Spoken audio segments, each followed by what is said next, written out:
Salat adalah momen terpenting bagi seorang Muslim untuk berhubungan langsung dengan Allah Subhanahu wa Ta'ala. Namun, kenyataannya tidak sedikit orang yang kesulitan berkonsentrasi. Pikiran tiba-tiba melayang, teringat pekerjaan, gadget, bahkan hal-hal sepele. Fenomena ini sangat manusiawi. Para ulama juga menjelaskan bahwa khusyuk adalah perjuangan yang harus dilatih terus-menerus. Allah Subhanahu wa Ta'ala berfirman dalam QS Al-Mu'minun ayat 1-2 bahwa salah satu ciri orang beriman adalah mereka yang khusyuk dalam salatnya.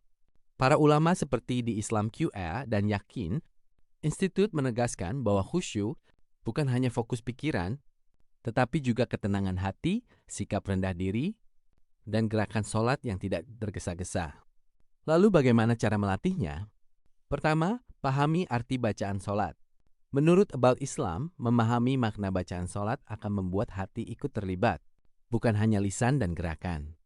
Mulai dari yang sederhana, ketika tahu yang dibaca, kita tidak hanya mengucapkan, tapi merasakan doa yang kita panjatkan.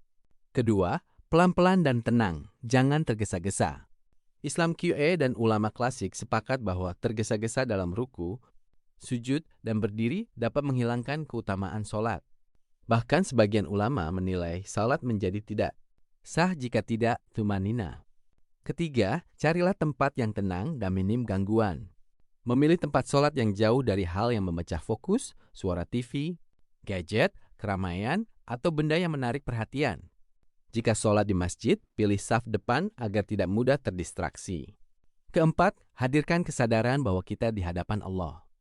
Dalam kajian ulama, khusyuk tumbuh ketika hati merasa diawasi Allah. Bayangkan, kesadaran spiritual ini membuat hati lebih tunduk dan fokus.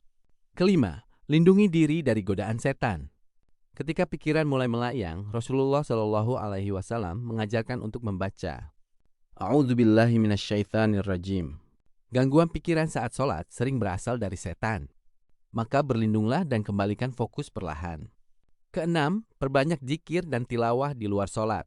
Menurut penjelasan di Islam Way dan berbagai ulama, hati yang sering lalai sulit fokus saat sholat.